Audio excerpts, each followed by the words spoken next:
The moon exploded during breakfast. 1 second, Jack Dorian was staring blankly at his cereal, half asleep, mentally preparing for another day of pretending to care about customer complaints at Percolatte Cafe, and the next, his kitchen lit up like someone dropped a flash bang in the sun. His smart fridge flickered violently. The air itself seemed to hold its breath. Then came the voice. It boomed through every phone, screen, speaker, satellite, baby monitor, and Bluetooth toothbrush across Earth. A deep, rumbling snarl rapped in broken English. Send your champion. Refuse, and Earth dies. Jack blinked, spoon paused midair, milk dripping from a cornflake like time itself had glitched. Then the fridge door opened and said, You have been selected. No one ever expects the apocalypse to start with a kitchen appliance. Jack stared at the talking refrigerator, unsure whether to scream or throw the cereal box at it. Before he could decide, the floor under him shimmered blue. A sudden whoosh of cold air, a high-pitched whine, and Jack vanished from his kitchen, towel and all. He landed hard on polished metal. Groaned. Blinked. Sat up. Looked around. He was in some kind of space dungeon. Huge curved walls, holographic lights buzzing above. Air that smelled like burnt motor oil and stale lizard breath. He was alone, except for a floating robot with too many eyes and not enough manners. Subject Jack Dorian. Species human. Profession beverage technician. Combat level, average to mildly unimpressive. The bot droned. Jack stood, still wearing nothing but a towel. Look, I don't know what kind of alien prank show this is, but I don't fight unless there's coffee involved. The bot responded by zapping him with a tiny shock. You have been chosen by the Galactic Council of Warlords. You are Earth's representative in the conquest trials. Jack raised an eyebrow. You mean like the Olympics? The bot spun in place. More like a blood sport between planets, waged for political dominance. Welcome to the mall. Jack's first instinct was to find a weapon. His second was to find pants. Neither seemed immediately available. A series of clangs echoed through the chamber as an enormous door opened, revealing a circular arena lined with armored aliens roaring and hissing like rabid fans at a monster truck rally. Towering screens displayed Jack's confused face alongside alien symbols translating to New Meat. He was shoved forward. His towel snagged on something and vanished behind him. The crowd erupted in laughter and alien whooping. Can I at least get a cup? Jack muttered, barely covering himself as he stepped into the light. From the far side of the arena, a monstrous being lumbered forward. 8 feet tall, built like a brick skyscraper, with arms like wrecking balls and a face that looked like it had been constructed by committee. The announcer, some floating squid with a microphone, screeched in 100 languages. Entering the ring, Vrex the Bone Crusher. Jack sighed. Of course it's someone named Bone Crusher. That's just my luck. The fight wasn't optional.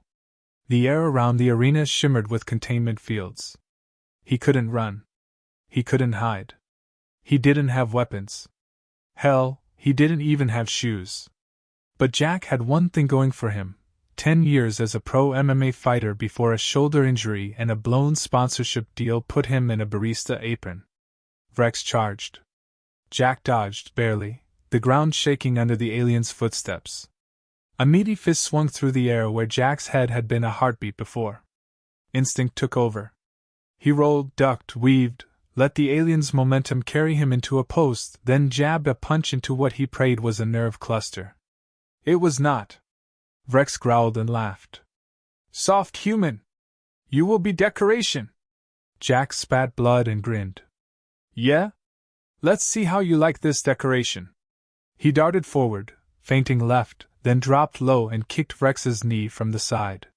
The alien stumbled. Jack launched himself up, wrapped both arms around Vrex's neck and squeezed. It was like hugging a tree made of meat and rage. Then Vrex grabbed Jack and hurled him 10 feet into the sand. Jack groaned, blinking up at the twin suns. Okay, Al. The crowd howled. On the screen, replays of his fall looped like a comedy reel. But something changed. He got up. Wobbled. spat again. Smiled like he was enjoying himself. That confused them. Jack dodged again. Then again. Then slapped Rex across the face with both hands and yelled, "Your mother smells like boiled eggs!" The arena paused. Rex snarled. The insult, badly translated through the universal speech device, came out as something about unspeakable egg crimes. Rex charged blindly. Jack sidestepped at the last second. The giant hit the arena wall full force. A groan from the crowd. Jack turned, raised both hands, and flexed. Still half naked. Glorious in his defiance. By the end of the match, Rex lay unconscious. Jack stood panting, bruised, but victorious. The crowd, stunned at first, erupted into something unexpected. Applause. Not because Jack was the strongest, but because he was something the arena hadn't seen in centuries: unpredictable, scrappy, and absolutely insane. Back in the holding cells, the bot hovered nearby. Unexpected result. Betting markets have collapsed. Your survival rating has increased by 743%. Jack leaned back, icing his ribs with a chunk of alien ice.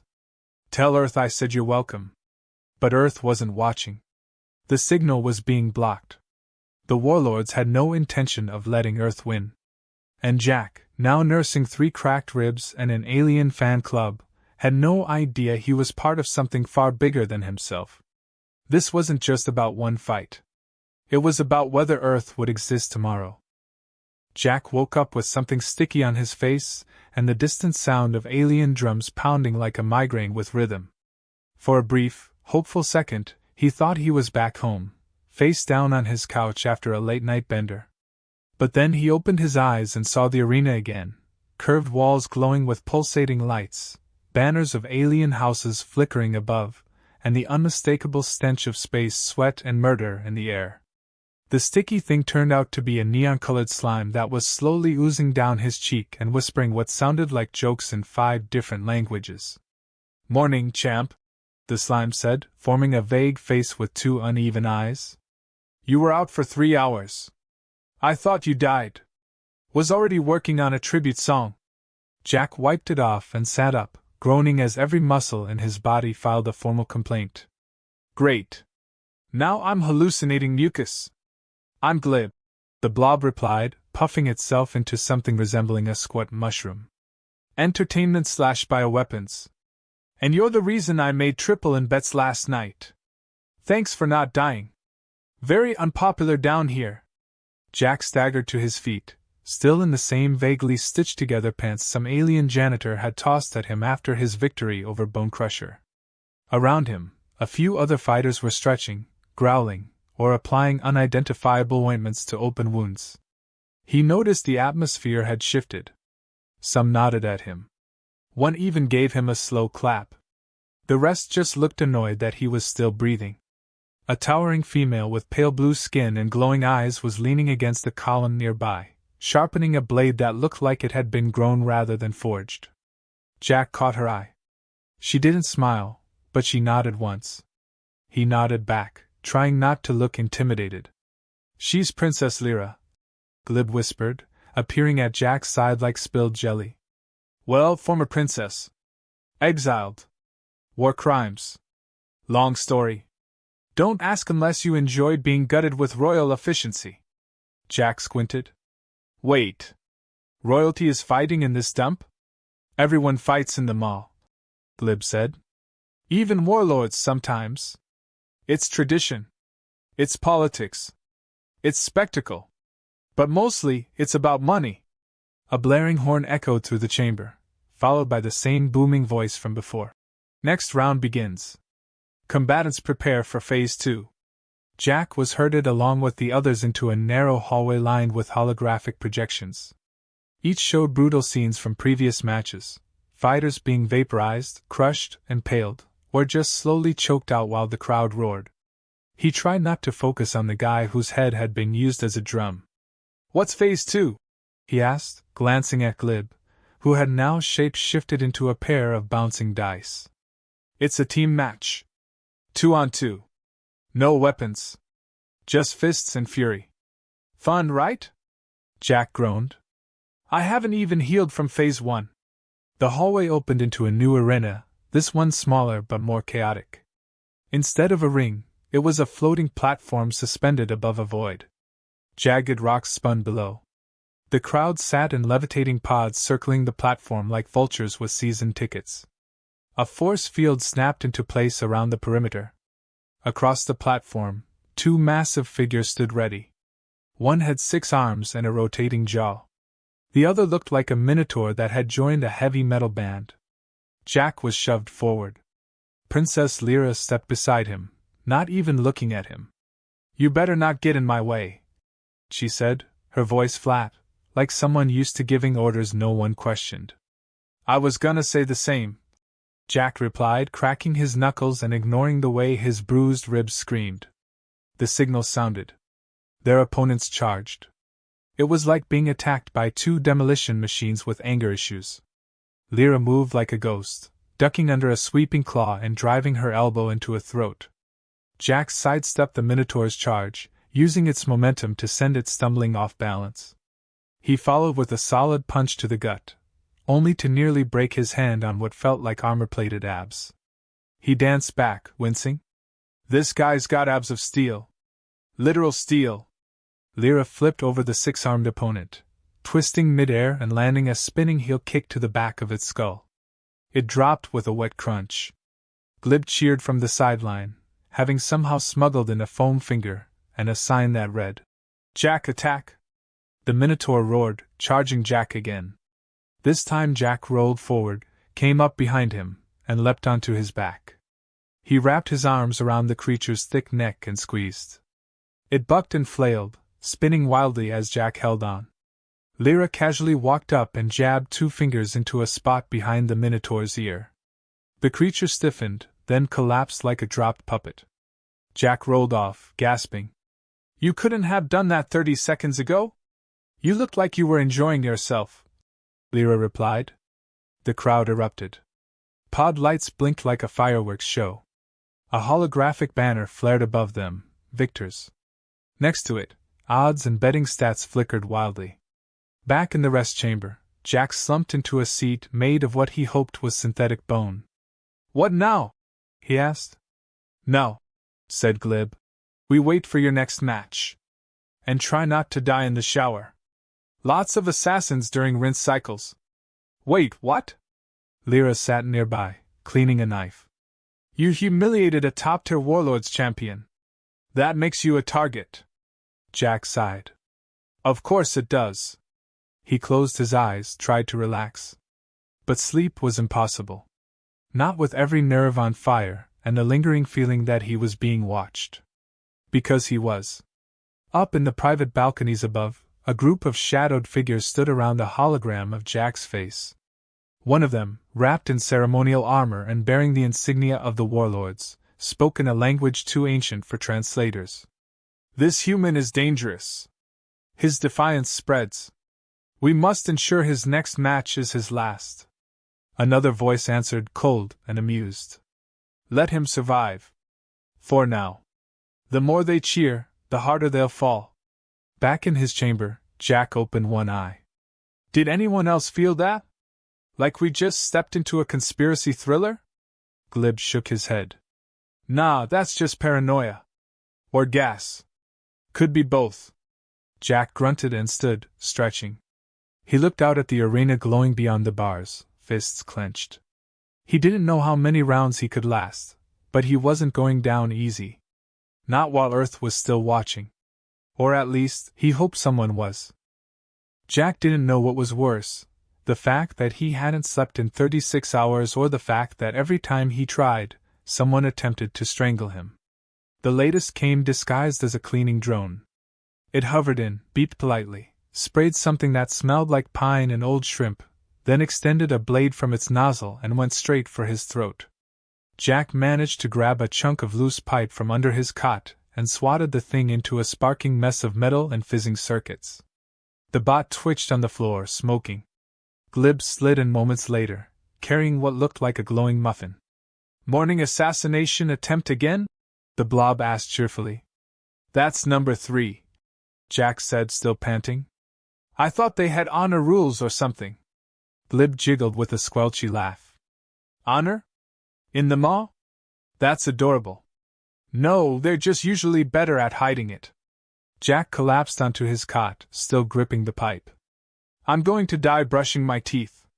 You wish. The sonic brushes explode. Later that day, he found himself thrown into what the announcer cheerfully called a recovery zone, though it looked more like a prison spa. Half the walls were flickering, and the pool in the corner bubbled suspiciously. He sank into one of the medical pods while the AI tried to patch his ribs, and that was when Lyra showed up again, still pristine, not a hair out of place. She didn't sit, just leaned against the far wall with the casual stillness of a predator. You attract too much attention, she said. Jack lifted an eyebrow. Thanks for the compliment. It wasn't one. You've made enemies, Jack. Not just fighters. Warlords. People who want you erased before the crowd starts asking questions like, why is the human winning? He nodded slowly, then winced as the pod jolted.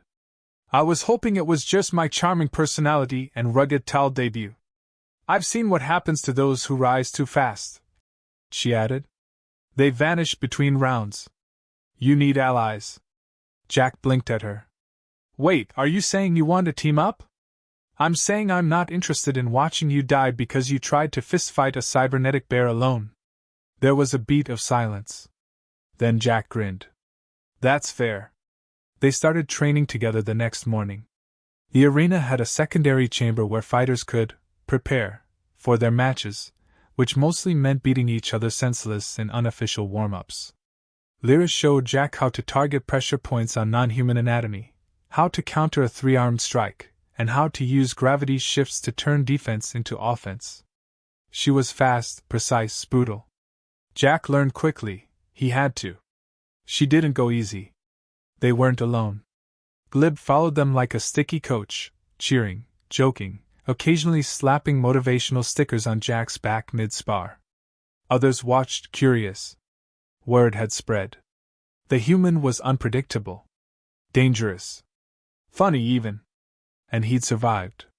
It was during a break in training that they met Vanek. A reptilian fighter with silver scales and a dozen facial piercings. He approached cautiously, hands raised. Jack tensed, but Vanek only spoke in low tones. I fought here 20 years. Never saw anyone mock the Bone Crusher and live. That took courage. Or madness. Jack smirked. Bit of both, probably. Vanek looked at Lyra, then back to Jack. There's talk. That this cycle is different. That maybe someone could win who's not from a ruling planet. Jack's smirk faded. You think I've got a chance? I think you've got a spotlight, Vanek said. And if you're not careful, that spotlight becomes a target. Later that evening, they gathered in the fighters' mess hall.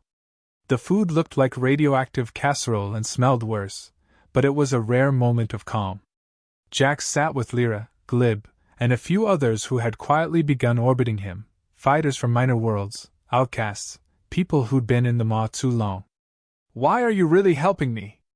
Jack asked Lyra over a bowl of steaming alien noodles. She didn't answer right away. Then, finally, she looked at him and said, Because I once believed in something. My planet didn't. They sold me out. Stripped my title. Sent me here as punishment. I want revenge. And if toppling a few warlords along the way helps, well. Jack nodded slowly. So, it's not about Earth. It is now, she said. Because if they can erase your world, mine's next. That night, Glib floated into Jack's cell again, unusually quiet. Jack noticed the lack of jokes immediately. What is it? They're planning something, Glib said.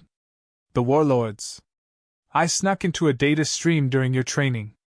Saw files. Earth's communications are being blocked. The humans think their champion was vaporized. No broadcasts. No updates. Nothing. Jack stood. You're saying they don't even know I'm alive? Exactly. This isn't just a game anymore. They want to erase Earth without firing a shot. Keep it quiet. Clean. Jack paced, fists clenched. Then we make it loud. We survive. We win. And we show every camera, every broadcast, that Earth fights back. Glib pulsed. That's the thing. Next round isn't a fight. Jack turned. What do you mean? It's a simulation chamber. They drop you in, you face illusions, environments, traps. It's meant to break you mentally. They usually reserve it for final rounds. But they're moving it up, just for you. Jack rubbed his jaw. So they're done playing. The next morning, Jack walked into the simulation chamber with Lyra at his side. The arena transformed around them, a swirling desert storm, impossible winds, flickering illusions of people from Jack's memories. His old coach. His ex. His mother. All taunting. All breaking him piece by piece. Lyra fought off shifting enemies, glitching monsters with multiple faces, all while shouting for Jack to focus. But it wasn't until Jack saw himself, bloodied, broken, giving up, that something snapped. He stepped forward and punched his own illusion in the face. No, he growled. I'm not done. The simulation cracked. The desert vanished. The code glitched, showing white walls and frozen projections. Jack and Lyra stood panting, surrounded by silence. A voice echoed from above. Disappointed. Threatening. Interesting. Let's see how long your spirit lasts. Back in the barracks, Jack collapsed into his cot. Glib rolled in, visibly shaken. You just broke a level 2 mental simulation. That's not supposed to be possible. Jack wiped sweat from his brow. Then maybe they should stop underestimating Earth. And somewhere, far above the arena, warlords argued in hushed voices. The human was proving troublesome. Dangerous. Inspirational. It was time, they agreed, to end the game. Permanently. Jack was dreaming of his old coffee shop when the walls of his cell split open and swallowed him. One moment he was dozing, drooling slightly into a pillow made of alien foam, and the next he was falling through a narrow, shifting chute that smelled like rust, sweat, and betrayal. He hit the ground hard, rolled twice, and came up coughing in the middle of a cold, metallic arena lit only by a blood-red spotlight. His first thought was that the warlords had finally decided to stop playing subtle. His second was that someone had just betrayed him. He looked around, trying to get his bearings. The floor beneath him pulsed faintly with energy. A circular chamber, smooth walls, no visible exit. A murmur echoed around him, distant cheers, low and distorted like they were underwater. Somewhere, above the ceiling, a crowd was watching. The silence below made it worse. He felt like a lab rat in a maze, except this maze had no corners and the scientists wanted him dead. A figure stepped out from the shadows across the arena. Jack tensed, ready for anything, except for the shape that emerged. It wasn't one of the strange beasts or armored mutants he'd come to expect. It was someone he knew. Vanek. The reptilian fighter who had shown him a sliver of respect, the one who'd warned him about becoming a target. Jack opened his mouth to speak, but Vanek was already moving. Slowly, steadily, eyes unreadable. Why? Jack asked, backing up. You said you were with us. Vanek didn't answer. Instead, a voice rang out from hidden speakers, cold and cruel. Champion Dorian! Welcome to your betrayal. Jack turned as the walls lit up with projections. Images of Glib, of Lyra, of Earth. All flickering like ghosts. The voice continued, echoing with amusement. Your allies were never yours. Trust is a weakness we do not share. But something was off. Jack had seen Vanek fight. Brutal, efficient. Now, the reptilian's movements were stiff, jerky. Wrong. Jack narrowed his eyes and stepped forward. Vanek, are you even in control right now? For a moment, the creature's hand twitched. A single second of hesitation. Then it lunged. The fight was vicious. Close quarters. Vanek's claws swept in wide arcs, nearly catching Jack across the face. Jack ducked, spun, slammed his elbow into the creature's ribs and rolled away. He didn't want to hurt him, he just needed time. He kept circling, dodging, testing. And then he saw it, a thin band of glowing circuitry pulsing at the base of Vonek's skull. Controlled device. They were using Vonek like a puppet. Rage welled up in Jack like lava. Not just for himself but for the others like Vonek who were being used, silenced, weaponized. He feinted left, then dove forward, sliding beneath a wild strike. He reached up mid-roll and yanked the device free. Vonek collapsed instantly, breathing hard, pupils dilated. He looked up at Jack with something like guilt, something like pain. "I didn't choose this," he said, voice hoarse. "I know," Jack said, offering a hand. "Get up. We're not done yet." The voice in the chamber hissed with static. Then the floor split apart again. From the gap below, a new enemy rose. This one wasn't a puppet. General Kranix. One of the warlords himself, clad in ceremonial armor with glowing crimson eyes and fists that looked like they could flatten mountains. He stepped into the ring like a king entering his kingdom. Jack barely had time to process it before Kranix moved. There was no warning. No announcement. Just raw speed. The general closed the distance in seconds and slammed into Jack with enough force to send him flying across the arena. Jack hit the wall and dropped, tasting blood. "You think you're special," Kranix said, voice smooth and full of contempt. "You think this is a story where the underdog wins." Jack spat out blood, stood slowly. "I think you talk too much," he charged.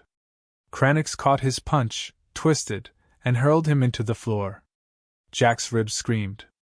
His vision blurred. But something inside him refused to stay down. He pushed himself up again. "Do you feel that?" Kranix asked, stepping forward.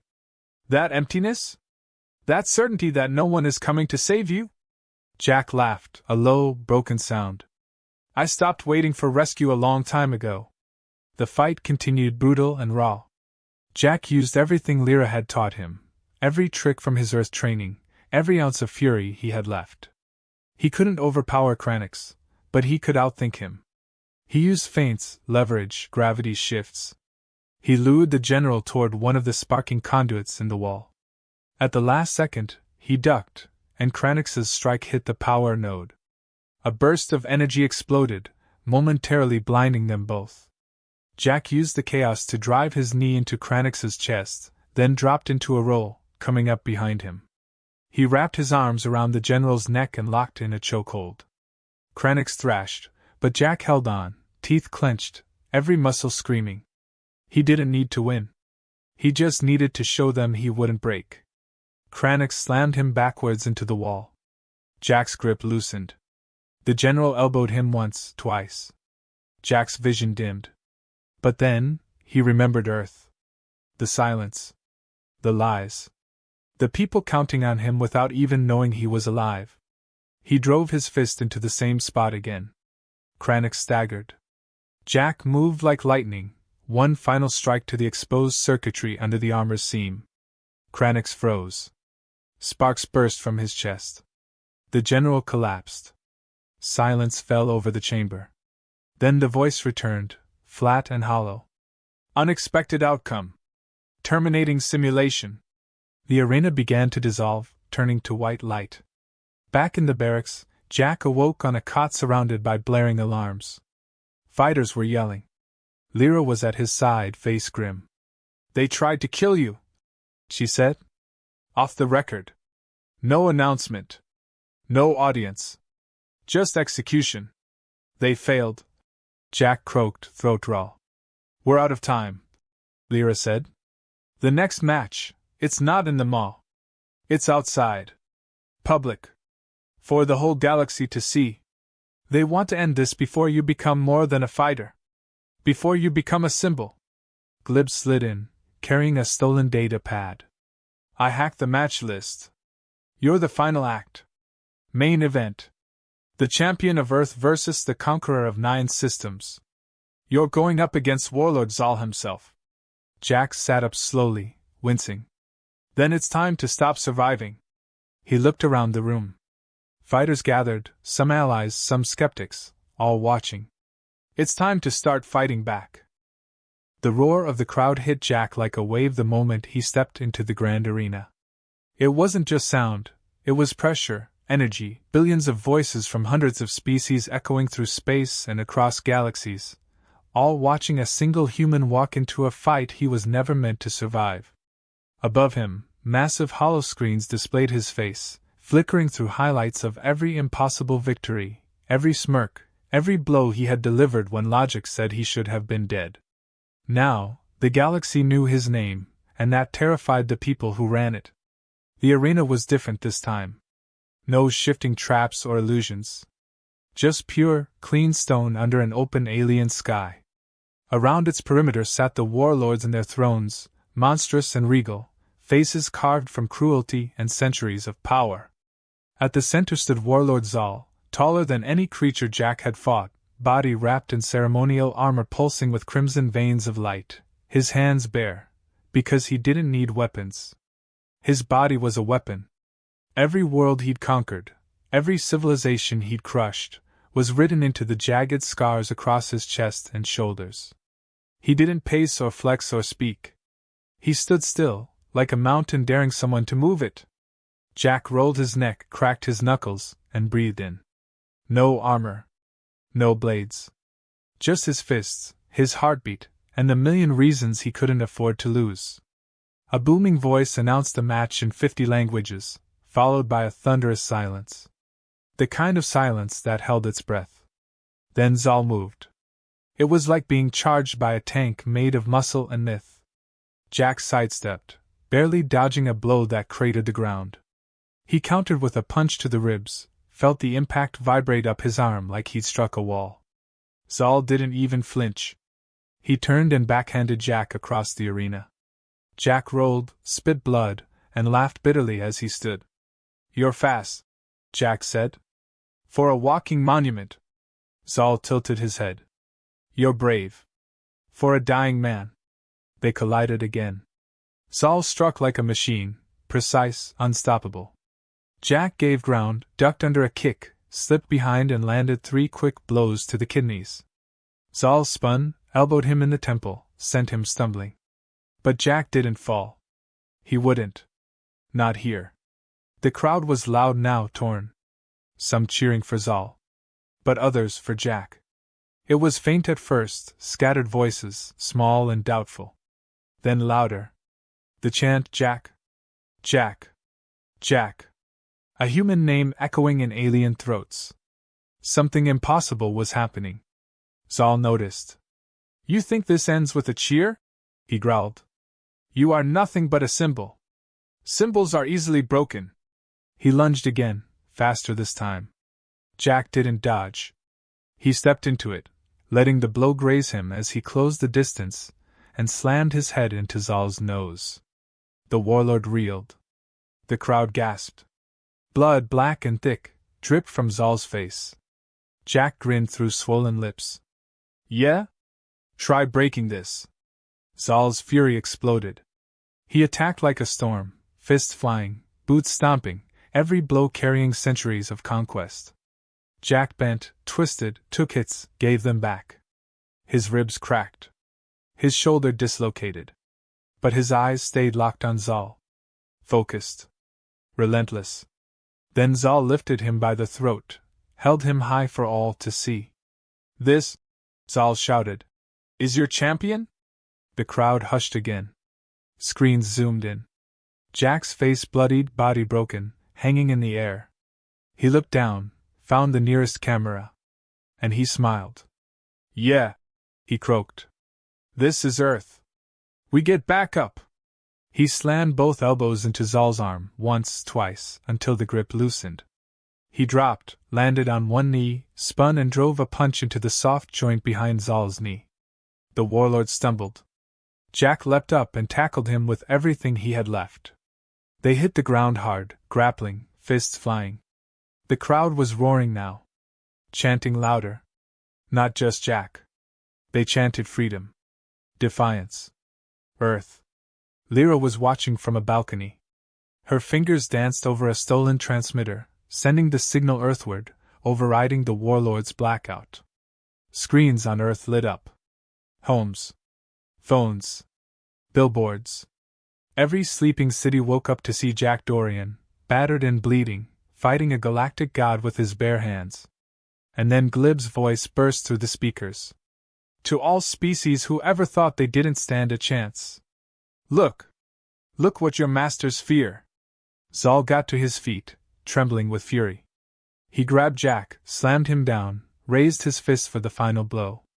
And Jack, smiling through a broken mouth, whispered, "Checkmate." Lyra's signal activated the arena's dormant tech. Panels beneath the floor surged with power. A security override detonated in the throne seats above, shocking the warlords to their feet. The arena lights flared, blinding white, and suddenly the crowd saw everything. Every manipulated fight. Every secret death. The truth. Zal turned too late. Jack drove his fist up into his jaw, a last burst of strength behind it. The warlord fell. Not unconscious. Not dead. Defeated. The arena froze. For a breath. Then everything changed. The crowd stood. Roared. Screamed. It wasn't just a match anymore. It was a revolt. Fighters from every corner of the mob poured into the arena. Allies. Outcasts. Survivors. Guards fled. Systems crashed. The warlords vanished into panic. Jack collapsed to one knee, blinking up at the stars above. He didn't remember the next hour clearly. He remembered arms lifting him. Lyra's voice saying he'd done it. Glib yelling something about a movie deal. A ship lifting off. The taste of blood and starlight. When Jack opened his eyes again, he was on Earth. The first thing he saw was a crowd. Thousands. Maybe more. People cheering. Holding signs. Crying. A child in the front row yelled, "That's the guy!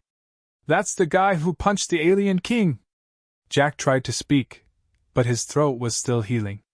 So he just smiled. Behind him, Lyra and Glib stood close. Refugees now, not fugitives. He looked at them, then at the sky. The warlords were still out there. Bruised, but not beaten. They'd be back. The galaxy was still dangerous. But Earth had a champion now. And Jack was just getting started.